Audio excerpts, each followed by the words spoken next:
Boa noite, quem já chegou. Boa noite para quem já chegou. Boa noite para quem ainda vai chegar.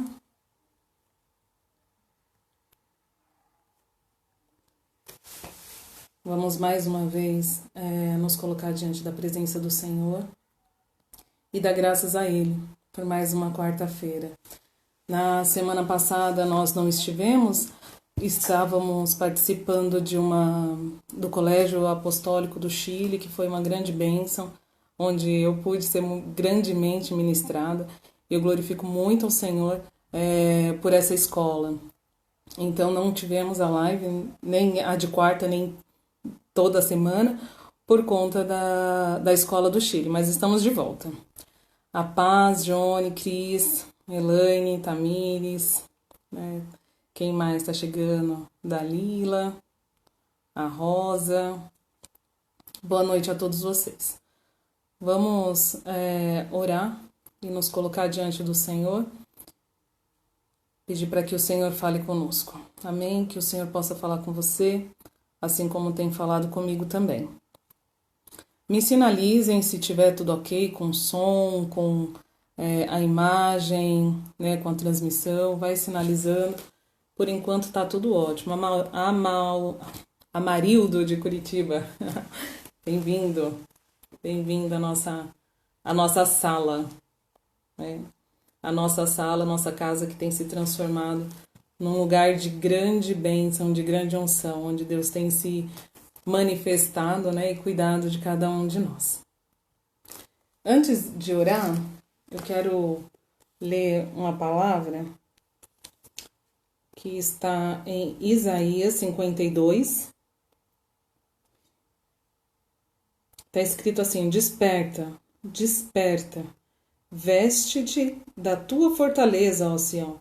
Veste-te das tuas roupas formosas, ó Jerusalém, cidade santa, porque nunca mais entrará em ti, nem circunciso, nem imundo. Sacode-te do pó, levanta-te e assenta-te, ó Jerusalém. Solta-te das cadeias do teu pescoço, ó cativa filha de Sião, porque assim diz o Senhor: por nada foste vendido, também sem dinheiro sereis resgatado. Porque assim diz o Senhor Deus: o meu povo, em tempos passados, desceu ao Egito para peregrinar lá, e a Síria, sem razão, o oprimiu. E agora que tenho eu que fazer aqui, diz o Senhor, pois o meu povo foi tomado sem nenhuma razão. Os que dominam sobre ele dão uivos, diz o Senhor, e o seu nome é blasfemado incessantemente todo dia. Portanto, meu povo saberá o meu nome, pois naquele dia saberá que sou eu mesmo que o falo. Eis-me aqui. Quão formosos são entre os montes os pés dos que anunciam as boas novas, que faz ouvir a paz, do que anuncia o bem, que faz ouvir a salvação, diz o Senhor a Sião. O teu Deus reina. Amém? Deus, Ele tem cuidado de nós nesse tempo tão terrível e ao mesmo tempo tão gracioso, que temos visto o cuidado do Senhor, mas Ele está trazendo uma palavra hoje para as nossas vidas. Desperta, sacode do pó, que tem vindo um tempo novo sobre as nossas vidas, e isso a gente tem sentido, tem percebido, mas ele vem se tornando real cada dia mais. Então vamos orar, pedir para que a palavra do Senhor seja verdade sobre nós. Amém? Pai querido, nós te damos graça, porque mais uma semana o Senhor tem cuidado de nós. Nós podemos dizer, Senhor, que até aqui tem nos ajudado, Senhor. O Senhor tem assistido, Senhor, Pai, cada situação, em cada momento das nossas vidas. Ora, momentos tão difíceis, Senhor, que geram ansiedade. Pai, horas, momentos que geram depressão, momentos que nos oprimem, situações que nos oprimem, notícias que vêm chegando de todos os lados. Pai, a ansiedade muitas vezes toma conta da nossa mente, Senhor, roubando, Senhor, as tuas promessas, abafando as tuas palavras sobre nossas vidas. E eu te peço, Senhor, nessa noite, que o Senhor acenda o fogo no nosso coração novamente. Pai, em nome de Jesus, Senhor, que esse fogo, Senhor, queime, Senhor, em nós, Pai. Toda forma de restolho de guerra, Senhor, e que possamos sacudir essas cinzas, ó Deus, em nome de Jesus, Pai. Temos visto, Senhor, a cada dia o fogo diminuir, Senhor. Pai, o fogo dessa doença, o fogo de notícias, Pai, tem diminuído. E tem ficado muitas cinzas, Pai, tem ficado muito choro, tem ficado muito lamento, tem ficado muitas dores, Pai, tem ficado muitas perguntas. E eu te peço nessa noite que o Senhor possa nos ajudar a sacudir toda cinza, Pai, toda cinza que tem abafado, Senhor, em nós, Deus, em nome de Jesus, que o Senhor possa crescer com o teu fogo, Senhor, em nome de Jesus, Pai, acende em nós, Pai, acende a tua luz sobre a nossa vida, traz as tuas revelações sobre nós, Pai, Senhor, nos resgata novamente, Senhor, nos endireita nos caminhos, Senhor, em nome de Jesus, Pai, quero colocar diante do teu altar esse tempo, quero colocar diante do teu altar, Senhor, a minha vida, Senhor, Pai, a vida de cada um dos meus irmãos, Senhor, que estão assistindo, aqueles que ainda vão assistir e que precisam, Senhor, da tua presença, que precisa dessa palavra. Deus, em nome de Jesus, vem sobre nós, Senhor, com a tua revelação, com a tua misericórdia, com a tua palavra, em nome de Jesus. Amém. Te amamos, Senhor. Amém? Então vamos lá. Nós iniciamos, né, há 2 semanas. Ai, Cris, que saudade! Te amo, viu? Muita saudade. Na outra semana, né, a semana anterior, havíamos iniciado o assunto sobre propósito, né? Estamos falando sobre chamado e propósito. Deixa eu achar um lugar aqui para colocar minha Bíblia. Chamado e propósito.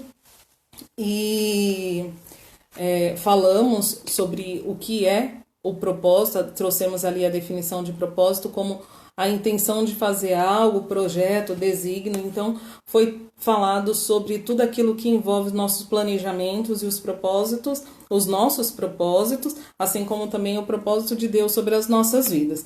E aí hoje eu quero falar um pouquinho sobre o chamado. Né? E o que é esse chamado? O chamado, né, como a própria palavra diz, no sentido literal, é o ato de pronunciar o nome de alguém. Olha que coisa mais simples de entender. Quando alguém perguntar o que é um chamado, é o ato de pronunciar o nome de alguém. Oi, mãe. O ato de pronunciar o nome de alguém para pedir aproximação ou verificar a presença. Né? Chamada escolar, né? Quem não escolar, né? É isso é um chamado. É o ato de atrair a atenção por meio de um som ou de um gesto. Então, no sentido literal, isso é chamado. Agora, por que a gente tem tanta dificuldade de entender qual que é o nosso chamado? Será que é porque a gente tem dificuldade de entender quem nós somos? Porque, veja, como que eu posso atender um chamado se eu não sei quem está sendo chamado? Se alguém... meu nome é bem fácil, né? Meu nome é Vandicélia. Então você imagina que numa fila de espera de nomes, numa fila de espera de médico, por exemplo, como que meu nome é pronunciado. Então eu já sei que sou eu, porque as pessoas começam Vani, Van, Vandi, Vandicleia, Vandineia, e nunca sai Vandicélia. Né? Então, assim, se eu não sei quem eu sou, como que eu vou atender um chamado? Você entende que antes de atender um chamado, eu preciso saber quem eu sou.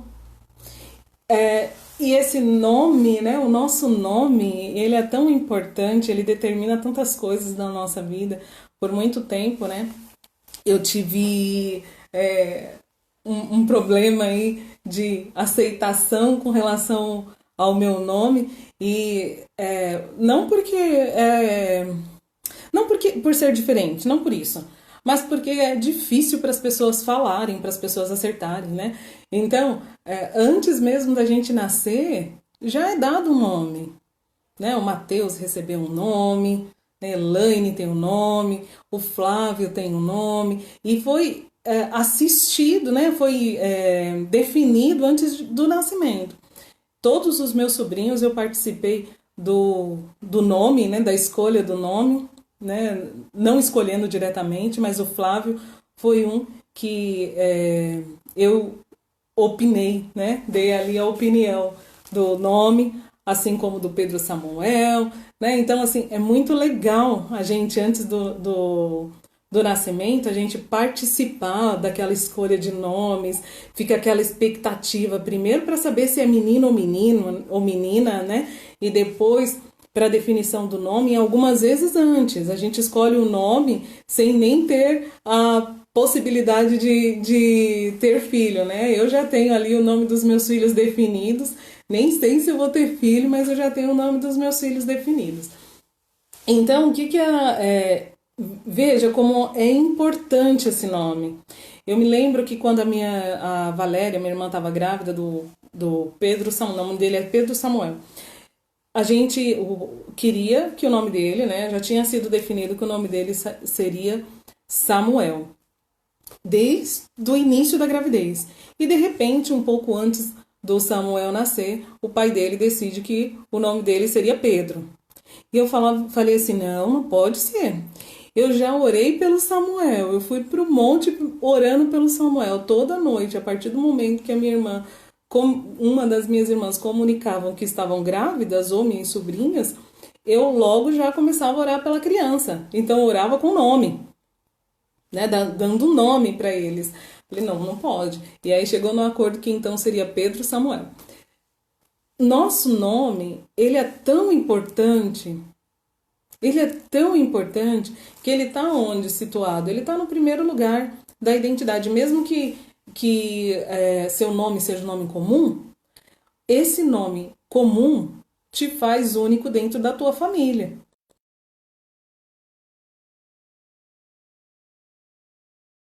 Quantas Tamires, quanta Ana Patrícia tem dentro da sua casa, né? Geralmente é uma pessoa só, né, que tem esse nome. Então, dentro da nossa casa, o nosso nome, ele nos torna únicos.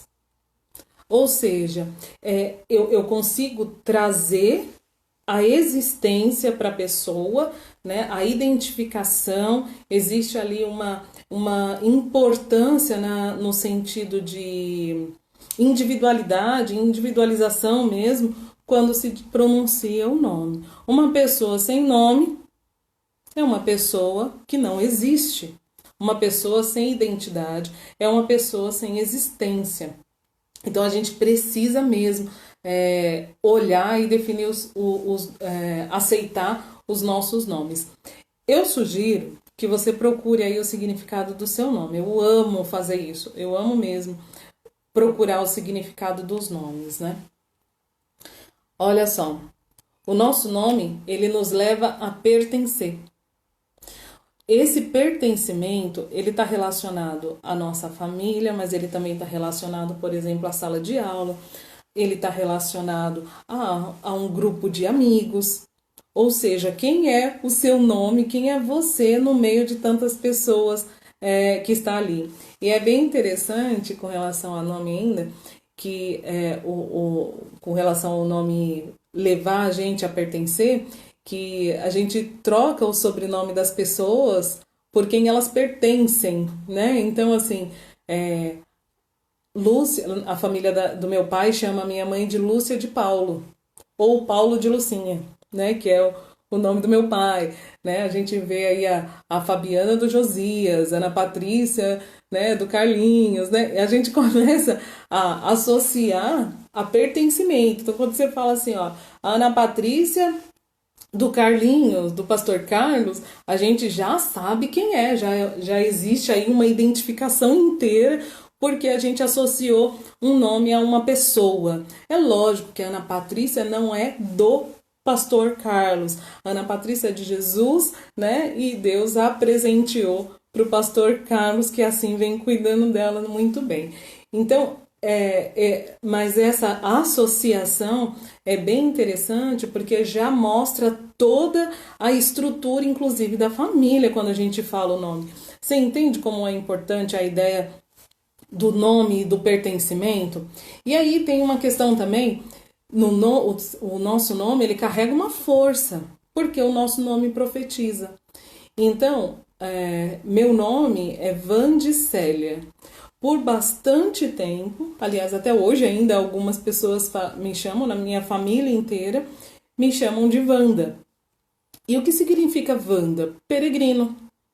Então imagina, eu a vida inteira fui uma peregrina, ou seja, uma pessoa que não tem raiz, uma pessoa que não tem, que não está enraizada, que não tem uma estrutura firme, uma estrutura forte em um ambiente.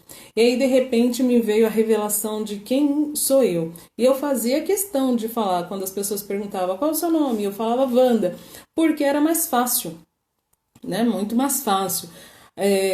Mas aí veio a revelação do meu nome. E o meu nome significa aquela que leva a verdade. E olhando nesse sentido, como eu gostaria de ser chamada? Eu prefiro ser chamada como uma pessoa sem raiz, peregrina, ou como uma pessoa estruturada que leva a verdade, que não vai sozinha, mas agora carrega a verdade. Olha só, e isso, por mais simples que seja, trouxe para minha estrutura psíquica, inclusive, uma aceitação com relação ao meu nome e trouxe também uma aceitação com relação à minha identidade, o meu chamado, o meu propósito. Olha como isso acaba fazendo todo um sentido. Então, quando eu recebo a revelação de que Vandicélia significa aquela que leva a verdade, eu vou trabalhar para fazer o quê? Para levar a verdade. Eu preciso trabalhar para levar a verdade, porque Deus me chamou pelo nome antes do meu nascimento. Né? Nem a minha mãe sabe de onde ela tirou esse nome, mas amém, Deus sabe. E Deus sabe por que eu tenho esse nome. Hoje, a minha missão de vida, né? O meu propósito de vida, como a gente falou a semana passada, é de fato levar a verdade, colocar luz sobre todas as coisas que estão em oculto, daquilo que o Senhor me revela. Amém? E aí eu quero trazer para vocês uma história lá que está no livro de Lucas.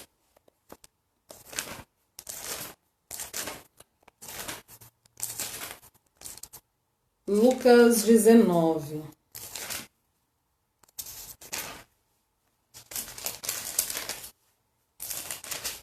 Lucas 19 está escrito do 1. Está escrito assim: E tendo Jesus entrado em Jericó, ia passando, e eis que havia ali um homem chamado Zaqueu. E era este um chefe dos publicanos e era rico, e procurava ver quem era Jesus. E não podia por causa da multidão, pois era de pequena estatura. E correndo adiante, subiu em um sicômoro para ver, porque havia de passar por ali. E quando Jesus chegou àquele lugar, olhando para cima, viu e disse: Zaqueu, desce depressa, porque hoje me convém pousar em tua casa. Apressadamente desceu e recebeu alegremente a Jesus. E vendo todos a isso, murmurava dizendo que entrara para ser hóspede um homem pecador. E levantando-se Zaqueu disse ao Senhor: Senhor, eis que eu dou aos pobres metade dos meus bens, e se alguma coisa tenho defraudado alguém, o restituirei quadruplicado. E disse-lhe Jesus: Hoje veio a salvação a esta casa, pois também é este filho de Abraão, porque o Filho do Homem veio buscar e salvar o que se havia perdido. Veja, a palavra do Senhor está nos trazendo aqui a ideia de que Zaqueu, ele ele tinha sido perdido, ele estava perdido. Mas ele tem um lar, ele tem um chamado, ele tem um propósito, ele tem uma missão, ele tem uma função, ele tem uma importância na sua existência. E o que acontece aqui é que por um período, um breve período, Zaqueu se perdeu. Zaqueu se perdeu aí da sua originalidade, daquilo que Deus tinha feito, daquilo propósito pelo qual o Senhor havia o chamado. E olha que interessante, o nome Zaqueu significa puro, significa justo. E o que Zaqueu era? Ele era responsável por coletar os impostos. Veja, as pessoas o tinham como pecador. A Bíblia traz aqui que ele era um pecador, né? Por isso as pessoas o julgaram dessa forma. Mas como que Jesus o olha? Jesus não olha para Zaqueu como as pessoas veem ele. Jesus olha para Zaqueu como ele o criou, como Deus o criou. E como que Deus o criou? Deus o criou de um modo puro. Deus o criou de um modo justo e por isso ele tinha esse nome. Ele era justo e ele era puro. Onde? Ele era justo e ele era puro na sua originalidade, na sua identidade celestial, naquilo que Deus o fez. Ele era justo e puro. E por algum momento, pelas circunstâncias, pelas oportunidades, o que aconteceu com Zaqueu é que ele se perdeu. Ele se perdeu pelas influências, ele pode ter se perdido aí pela criação, ele pode ter se perdido pela hereditariedade. Eu não vou falar sobre isso porque eu também não conheço o histórico passado de Zaqueu. Mas eu sei aqui que o Senhor traz assim, olha, eu vim buscar o que se havia perdido. No meio de uma grande multidão, Jesus encontra aquele que ele estava procurando. Interessante que Zaqueu sobe na árvore para ver Jesus, mas ele se destaca no meio de uma multidão, mesmo sendo de baixa estatura, ele se destaca no meio da multidão, não pelos seus pecados, ele se destaca no meio da multidão pelo nome dele, por quem ele é. Toda a multidão ali já conhecia Zaqueu, e todo mundo já tinha colocado um rótulo nele. Todo mundo já estava ali jogando pedras, né? Porque eles não gostavam de Zaqueu, né? E quem é que gosta de alguém cobrando impostos injustamente? Né? Então, assim, ele era um homem odiado. Ele era um homem odiado, inclusive, por aqueles que andavam com Cristo e aqueles que amavam a Cristo. Ninguém olhava para Zaqueu por quem ele era como identidade. Ninguém apostou nele. As pessoas o queriam distante e afastado. E é isso que a gente faz também. A gente, por muito tempo, a igreja fez o quê? Colocou um muro de separação entre pecadores e santos. Agora vamos lá. Quem sou eu para falar quem é pecador e quem é santo? Se só o Senhor conhece a nossa estrutura espiritual, só o Senhor sabe quem sou eu, só o Senhor sabe quem é você na nossa intimidade, nos lugares escondidos, talvez no meio da multidão, onde ninguém perceba, no meio de um monte de pecadores. Pecador não se destaca no meio de pecador. Pecador não se destaca no meio de pecador. Erro não se destaca no meio de erros. Aliás, no meio de tanto erro, a gente até desconsidera tudo. O que se destaca no meio de uma multidão é quem nós somos na nossa originalidade, é quem nós somos em Cristo. E é por isso que a gente precisa começar a dar atenção para aquilo que sobrou de bom em nós, mesmo estando cercado de pecados, mesmo estando cercado de doenças, mesmo estando cercado de coisas ruins, mesmo estando cercado de cobradores de impostos, mesmo estando cercado, oprimidos pelo sistema. O Senhor está olhando individualmente para cada um de nós. E nesse olhar de Deus, Ele consegue enxergar numa Wandicélia aquela que leva a verdade. Ele consegue enxergar no Zaqueu um homem puro e um homem justo. E imediatamente, quando o Senhor chama Zaqueu pelo nome, Zaqueu desce e é como se as escamas dos olhos de Zaqueu caíssem e ele começasse a enxergar quem ele é. Porque nós não somos o que nós fazemos. Nós não somos o que nós fazemos. Nossa identidade, ela não está relacionada naquilo que a gente faz. Nós não somos um resultado do meio. Diferente de tudo aquilo que a gente falou, né? Que a gente escuta por aí. A gente escuta o tempo todo falar que a nossa personalidade, o nosso caráter, ele é formado até 7 anos de idade, ou que a nossa personalidade é formada pela nossa família, que é formada pela sociedade, é formada pela escola, é formada pelo meio, pela genética e tantas outras atribuições que a gente dá para a formação da nossa personalidade. E, na verdade, nós não somos resultado do meio. Nós temos ainda uma escolha, basta ouvir chamar o nome. Na hora que a gente escuta chamar o nosso nome, se a gente sabe quem é, eu consigo atender.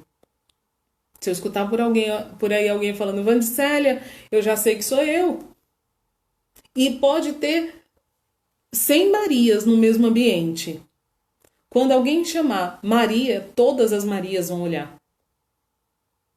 Mas pela voz de quem está chamando, uma Maria específica vai se destacar. Porque tem uma Maria que vai falar assim, olha, eu conheço essa voz é do meu noivo. Tem uma Maria que vai se destacar porque ela vai falar assim, essa voz do meu pai, é o meu pai. Enquanto as 99 Marias vão estar pensando assim, eu não conheço essa voz. Eu ouvi meu nome, mas eu não conheço essa voz. Então, saber quem está falando também é muito importante para a gente entender aí o nosso chamado. Amém? Vamos lá.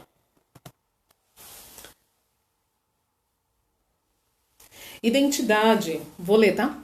Identidade é entendida como sentido daquilo que se é. Olha que bacana. Então, se identidade é entendida como o sentido daquilo que se é, eu preciso entender o que eu sou.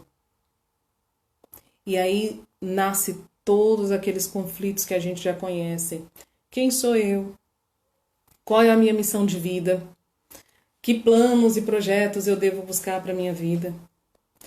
E essas respostas todas a gente vai encontrar. Se a gente parar de procurar quem a gente é como uma estrutura complexa, porque a gente gasta tanto tempo tentando procurar uma respostas para um sentido de vida que a gente esquece de dar sentido para a nossa vida, né? Então, as respostas, elas vão sendo apresentadas para você à medida que você responde essa primeira, quem eu sou. Quando eu respondo a pergunta, quem eu sou, então eu posso ir para a segunda resposta, né, sobre qual a minha missão de vida. Depois eu posso ir para a resposta da outra pergunta, que planos e projetos eu devo buscar para a minha vida. No domingo, o apóstolo Josué falou sobre a missão da igreja, e é bem interessante porque a missão, ela nos dá um impulso, é o desígnio, né? Então, assim, tudo aquilo que a gente fizer, todas as construções, todos os ministérios, né? O profeta, o apóstolo, profeta, evangelista, pastor, mestre, o ministério de louvor, né, o ministério infantil, o diaconato, todos vamos trabalhar em prol de uma visão única. Então eu preciso saber quem a Nova Terra é, como pessoa, né, para que eu consiga trabalhar dentro desse formato. E a nossa identidade é mais ou menos isso, é assim que funciona também. Eu preciso saber qual é o desígnio da minha vida para eu conseguir construir todas as outras coisas ao redor dessa missão de quem eu sou. E aí, eu quero só trazer para vocês, deixa eu ver aqui.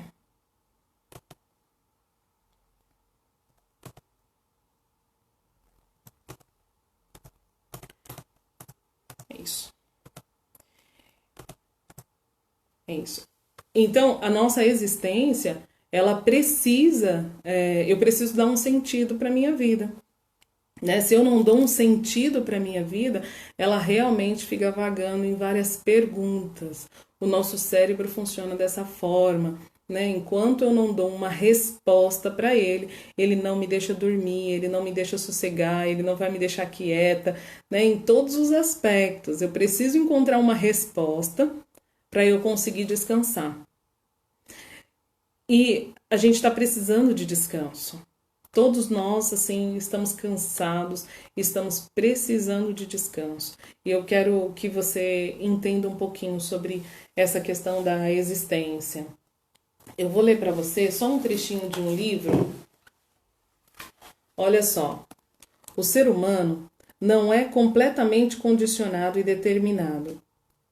Ele mesmo determina se cede aos condicionantes ou se lhes resiste.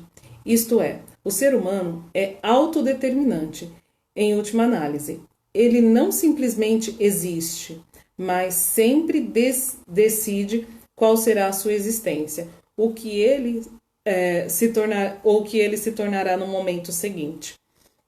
Lá num outro trechinho diz assim: o ser humano é capaz de mudar o mundo para melhor, se possível, e de mudar a si mesmo para melhor, se necessário. O que acontece é que a gente encontrou uma resposta pronta.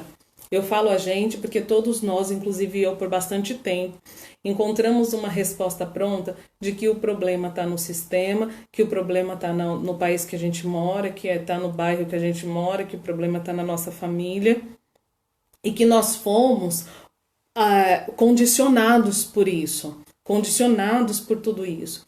E aqui o autor ele traz uma ideia diferente. Ele traz a ideia de que o ser humano, e essa é a ideia que eu concordo porque tá aqui na palavra de Deus, né? O ser humano ele é autocondicionante. Ou seja, eu posso estar numa situação, no meio de uma situação muito difícil, mas se eu decidir mudar essa situação, eu consigo. E se for, se eu achar interessante, se for necessário, eu consigo mudar essa situação. E se eu achar que eu devo, se eu achar que é importante, eu também posso mudar a minha própria vida. Eu não sou resultado do meio, você não é resultado do meio. Você pode mudar toda essa história, você pode mudar toda a situação, você pode mudar a sua estrutura e você pode ter uma identidade, construir uma identidade no Senhor. Eu concordo que muitas não, em todas as vezes, nós não temos muitas escolhas quando na infância, quando na adolescência. Mas e agora na fase adulta? Na fase adulta, a gente pode construir uma identidade. Na fase da infância, a gente vê tantas crianças aí em condição de vulnerabilidade social e essas crianças, elas não podem mudar a situação sozinhas. Elas não conseguem discernir qual é a identidade delas. Uma criança de abrigo não consegue discernir qual é a identidade delas, porque ela está num abrigo, usando roupas de todos. Todos trocam de roupa, todos têm a mesma alimentação, todos têm o mesmo corte de cabelo, todos utilizam dos mesmos utensílios o tempo todo. Então não tem nada meu e tem muitas coisas ou todas as coisas nosso. Isso dificulta, lógico, a identidade, encontrar a identidade de uma criança aí numa condição de vulnerabilidade social ou uma criança de abrigo. Mas vamos lá, eu e você. O que a gente pode fazer hoje por nós? Você precisa se manter num mesmo padrão? Porque essa é a identidade que você herdou. Você precisa se manter na mesma condição cognitiva porque você não teve, ou intelectual, porque você não teve oportunidade de estudar quando criança. Você precisa se manter numa mesma condição financeira porque você não teve condições de ter estudo ou de fazer uma faculdade. Você não precisa. E eu também não. Então, até certo ponto, até na infância, adolescência, sim, somos condicionados. Mas depois a gente atinge uma maturidade onde nós somos autocondicionantes. E dentro desse processo de autocondicionantes, eu preciso saber ouvir quem eu sou, que eu não sou resultado desse meio. Eu preciso ouvir o meu nome quando é chamado. E eu estou falando aqui de um chamado de Deus. E aí eu posso traçar um plano e um projeto. O que acontece é que a gente gasta muito tempo tentando descobrir quem a gente é. A gente fica aqui tentando, muito tempo descobrir qual é a nossa personalidade, quem eu sou, quem eu sou, quem eu sou. E eu tô falando isso muito sério, porque como psicóloga, a gente vê todos os dias, tudo que as pessoas querem é o autoconhecimento. Olha que interessante, uma pessoa que buscou o autoconhecimento. Lá em Êxodo 3, a gente vê o chamado de Moisés. Vamos lá? Êxodo 3.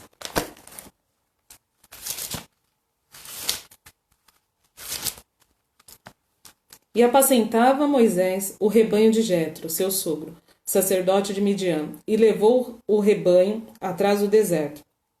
E chegou ao monte de Deus, a Horebe, e apareceu-lhe o anjo do Senhor, em uma chama de fogo, em meio à sarça, e olhou, e eis que a sarça ardia no fogo, e a sarça não se consumia. E Moisés disse: Agora me virarei para lá, e verei esta grande visão, porque a sarça não se queima.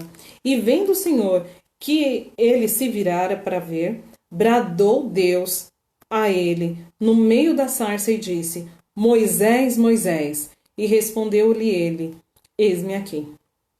E disse: Não te chegues para cá, tira os seus sapatos dos teus pés, porque o lugar em que tu estás é terra santa. E disse mais: Eu sou o Deus de seu pai, o Deus de Abraão, o Deus de Isaque, o Deus de Jacó. O Deus e Moisés encobriu o rosto, porque temeu olhar para Deus. E disse o Senhor: Tenho visto atentamente a aflição do meu povo que está no Egito, e tenho ouvido o seu clamor, porque conheci as suas dores. Portanto, desci para livrá-lo da mão dos egípcios e para fazer subir daquela terra a uma terra boa e larga, uma terra que emana leite e mel, ao lugar do cananeu, do Eteu, do Amorreu, do Perizeu, do Eveu e do Jebuseu. E agora, eis que o clamor dos filhos de Israel é vindo a mim, e também tenho visto a opressão com que os egípcios oprimem. Vem agora, pois, e eu te enviarei a Faraó para que tires o meu povo do Egito. Então Moisés disse: Quem sou eu que vá a Faraó e tire do Egito os filhos de Israel? E disse: Certamente eu serei contigo, e isto te será por sinal de que te enviei. Quando houveres tirado este povo do Egito, servireis a Deus neste monte. Olha que interessante aqui. Tem algumas coisas que eu quero pontuar referente a isso. Primeiro, Deus chama Moisés pelo nome. Moisés até então vê a sarça arder, mas ele não tem ali, não identifica o que está acontecendo. E aí, Deus chama Moisés pelo nome. Deus chama 2 vezes Moisés pelo nome. E o que ele e Moisés responde de prontidão: Eis-me aqui.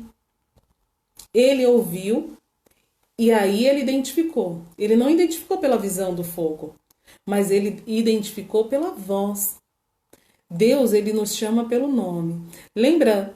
Dá uma pensada aí, visualiza a sua identidade, o seu documento de identidade. A primeira coisa que vai estar lá é o quê? O seu nome. Por isso é que a gente falou sobre a importância do nome. Né? Deus chamou Moisés pelo nome. E o nome Moisés significa filho, significa criança e significa tirado das águas. Olha o carinho que Deus tem. Deus nos chama como filhos, porque Ele não nos deixa órfãos. Não nos deixa órfãos. E Ele fala assim, ó, mesmo que teu pai, a tua mãe te abandone, eu não esquecerei de vós. Por acaso é possível uma mãe que acabou de ter um filho esquecer de um filho que ainda mama? Deus, ele é um Deus carinhoso. E Ele nos chama como filhos, como filha, como criança, de que tem muito a aprender ainda do Senhor. Uma criança que ainda não sabe qual caminho vai seguir. Como uma criança que lá na semana passada a gente falou, na outra, né? Que falou assim, olha, o que você quer ser quando crescer? Né? Olha o carinho e o cuidado de Deus com Moisés. E aí, a segunda coisa que Deus faz aqui é revelar para Moisés primeiro o nome. Depois Deus mostra para Moisés que lugar ele está entrando. E ele fala assim, ó, tira as sandálias dos seus pés, porque o lugar que você vai entrar agora é uma terra que é santa. Ou seja, para a gente descobrir a nossa identidade, para a gente se aprofundar na nossa identidade, a gente precisa tirar os olhos daquilo que é físico, ou seja, daquilo que é situação atual, das circunstâncias, de quem eu sou na minha família, de quem eu sou no meu trabalho, de quem eu sou na sociedade, de quem eu sou por aí.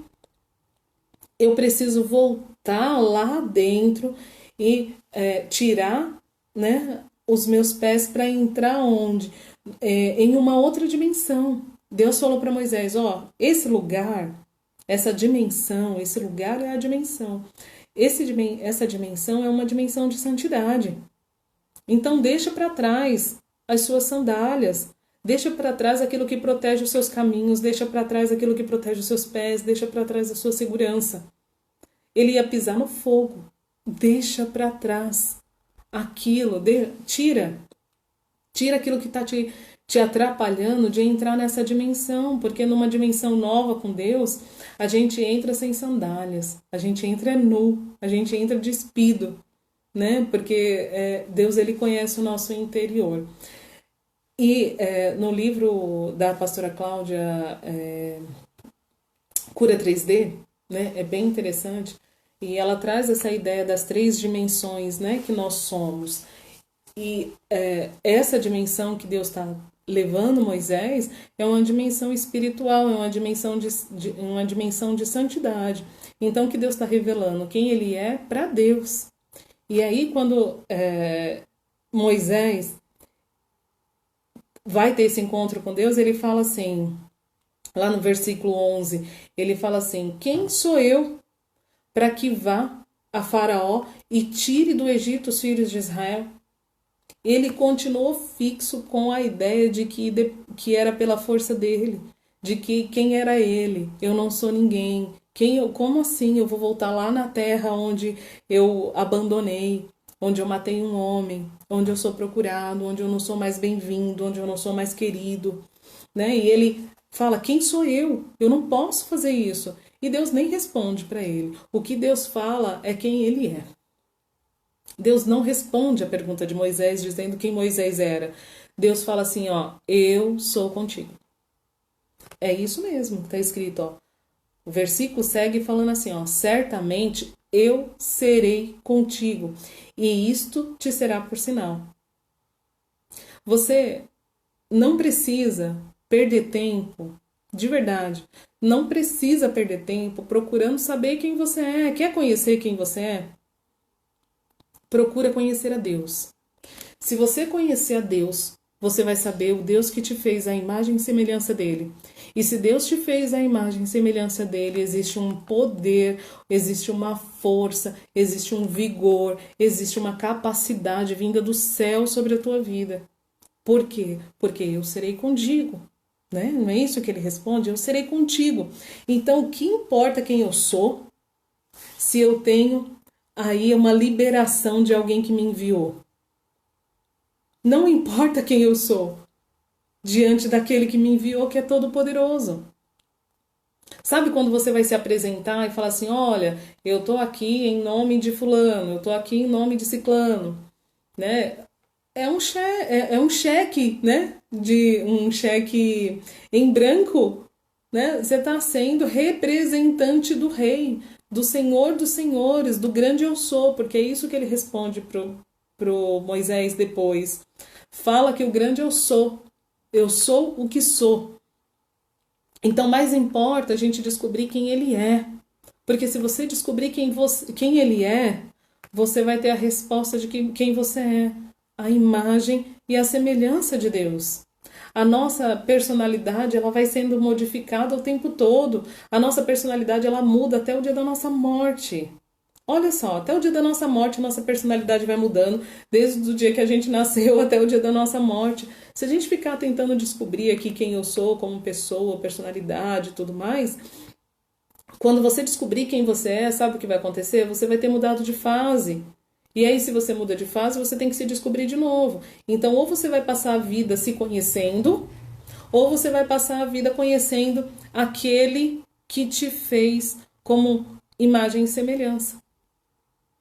E aí você tem a autoridade daquele que é imagem e semelhança. Vale mais saber a identidade de Deus, quem Ele é. Vale muito mais saber quem Ele é. É lógico que Deus vai revelando pra gente algumas características nossas e por isso que eu tô falando sobre chamado. Porque existe algo que Deus tem especificamente para minha vida, tem algo que Deus tem especificamente para sua vida, e é esse algo que a gente precisa, né, acionar nesses dias. Vamos lá, que está acabando já o tempo. E olha só, a terceira coisa que Deus revela para Moisés é exatamente isso, quem ele é. Então ele fala: eu sou os pais, eu sou o Deus de seus pais, de Abraão, de Isaac, de Jacó, né? E ele, é importante a importância que ele traz, ó, junto com a Abraão, falar que era o Deus de Abraão, não é só falar que ele é o Deus da minha mãe, não, do meu pai, não. O Deus de Abraão revela o chamado de Abraão. O Deus de Isaac revela o chamado na vida de Isaac. Então, quando Deus mostra ali para Moisés quem ele é, a gente não está falando de qualquer geração. Você entende? Uma geração que recebeu um chamado e uma missão para cumprir. Abraão recebeu uma missão. Isaac recebeu uma missão. Jacó recebeu uma missão. Você recebeu uma missão. Eu recebi uma missão. Então, saber quem é esse Deus que está me chamando vale muito. Outra pessoa que teve aí o chamado, a resposta do chamado, foi Samuel, né? Todo mundo conhece, eu não vou ler não. Mas a resposta do chamado de Samuel é fantástico, né?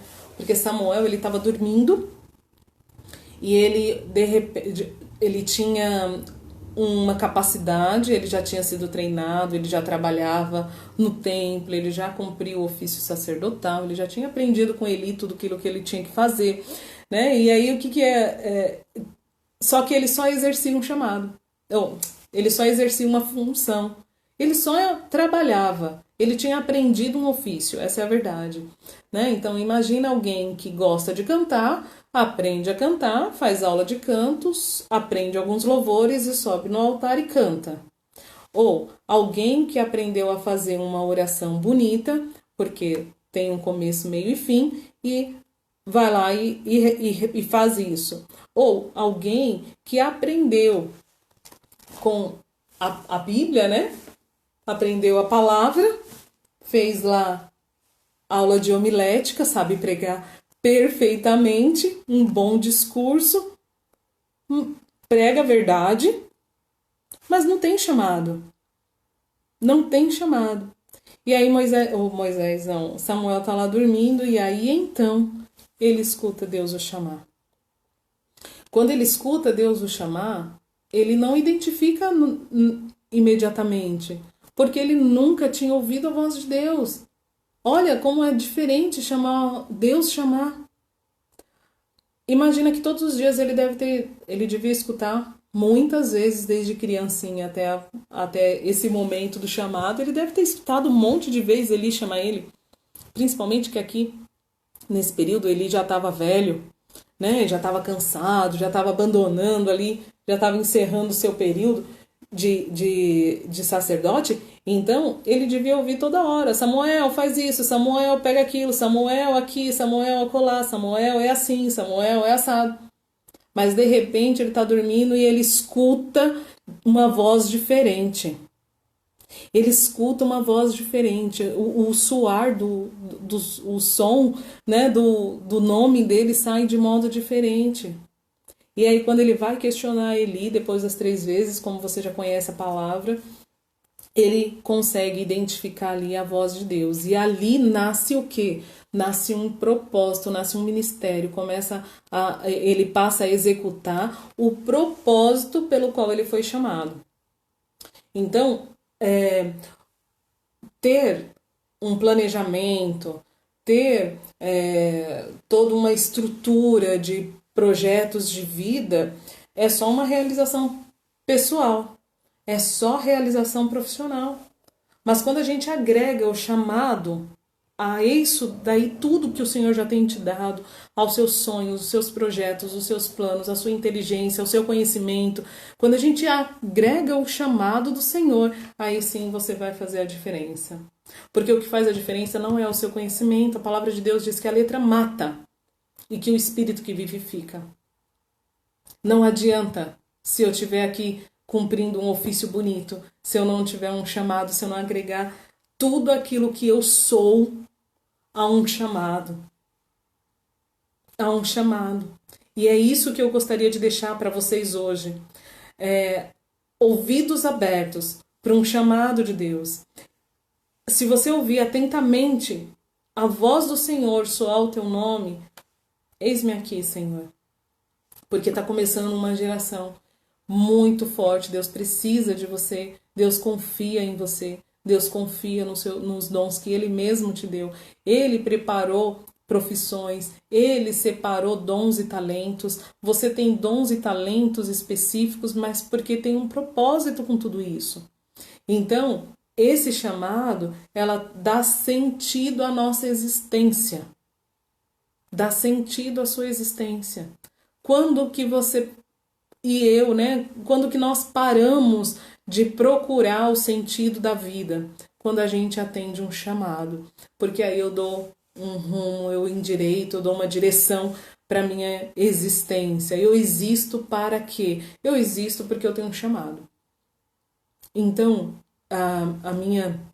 meu apelo, né, nessa noite é para que o Senhor abra os seus ouvidos, para que você possa ouvir a voz do Senhor chamar o teu nome de um modo tão querido, de um modo tão amável, e que você possa responder isso ao Senhor. Tem muitas coisas que você pode fazer para Deus, tem muitas coisas que você pode fazer pelo próximo, tem pessoas esperando o seu abraço, tem pessoas esperando o seu conforto, tem pessoas esperando uma palavra, tem pessoas esperando uma oração, tem pessoas esperando a sua companhia, tem pessoas esperando a sua voz, um louvor, uma intercessão, um serviço. Tem pessoas esperando por você, pelo talento que você tem.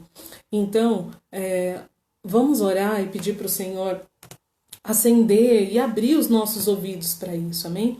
Eu vou ler só um último versículo aqui, em Isaías 43, 1-7, está escrito assim: Mas agora, assim diz o Senhor que te criou, ó Jacó, e que te formou, ó Israel, não temas, porque eu te remi, chamei-te pelo teu nome, tu és meu. Quando passares pelas águas, estarei contigo, e quando pelos rios, eles não te submergirão. Quando passares pelo fogo, não te queimarás, nem chama arderá em ti, porque eu sou o Senhor teu Deus, o Santo de Israel, o teu Salvador. Dei o Egito por teu resgate, e a Etiópia em teu lugar. Visto que fostes preciosos aos meus olhos, também fostes honrado. Eu te amei, assim dei aos homens por ti e os povos por tua vida. Não temas, pois, porque eu sou contigo. Trarei a tua descendência desde o Oriente e a juntarei desde o Ocidente. Direi ao norte, dá, e ao sul, não retenha. Trazei meus filhos de longe e minhas filhas das extremidades da terra. A todos os que são chamados pelo meu nome, eu os criei para a minha glória, e eu os formei e também os fiz. Então essa é a resposta do Senhor para a sua questão de quem você é. Amém? Feche os seus olhos, vamos orar. Pai, eu te louvo por essa palavra, porque antes de ministrar, Senhor, essa palavra, o Senhor tratou na minha vida e endireitou também os meus caminhos, porque eu pude ouvir o Senhor me chamar. E eu pude dizer que tem feito da nossa terra uma terra fértil. O Senhor tem trago tantos tesouros, Senhor, para perto. Senhor, nós somos tesouros do Senhor. Pai, em nome de Jesus, eu te peço que o Senhor aperfeiçoe, Senhor, os teus talentos em nós. Que o Senhor possa, Senhor, multiplicar os teus talentos nas nossas vidas, em nome de Jesus. Pai querido, afina os nossos ouvidos para ouvirmos a tua voz, para ouvirmos o Senhor chamar o nosso nome, Senhor. Pai, que possamos dizer, eis-me aqui, quando nos lembramos de alguém para orar, quando nos lembramos de alguém para fazer uma visita, quando lembramos de um louvor e associamos a uma pessoa. Pai, em nome de Jesus, nos usa, Senhor, também além das nossas capacidades humanas, Pai, de conhecimento, Senhor, nos usa, Senhor, além de nós mesmos. Pai, que o Senhor possa ser grande, que o Senhor possa crescer nas nossas vidas, Pai, e que possamos diminuir. Senhor, que venha o sentido da nossa existência com o seu chamado poderoso, Senhor, porque nós não nascemos senão para a tua glória, Pai. Tudo que somos, tudo que temos pertence a Ti, Senhor. E nós queremos devolver ao Senhor, Pai. Damos a Ti o motivo da nossa existência, Senhor. E declaramos que o Senhor é o nosso Deus. Peço que o Senhor abençoe e conforte, Senhor, o coração de cada querido, Pai, que está vendo essa palavra, cada querido que vai ouvir ainda, Pai, em nome de Jesus, Senhor, que o coração deles sejam confortados pelo teu carinho, pelo teu chamar, Senhor, em nome de Jesus, Senhor, que toda tristeza, que toda angústia, Senhor, Pai, que tenha assolado o coração dos teus filhos, Senhor, Pai, sejam removidos, porque existe um propósito poderoso em cada existência, Senhor. Que o Senhor possa completar a boa obra que o Senhor começou até o dia de Cristo Jesus, em nome de Jesus. Te louvamos, Senhor, e te damos graça em nome de Jesus. Amém. Amém. Quero agradecer a vocês por estarem comigo aqui. Que você possa ser abençoado no seu chamado, próspero e ser usado por Deus onde você for. Que a sua existência reflita o brilho de Cristo em nome de Jesus. Amém. Deus abençoe e até a próxima quarta.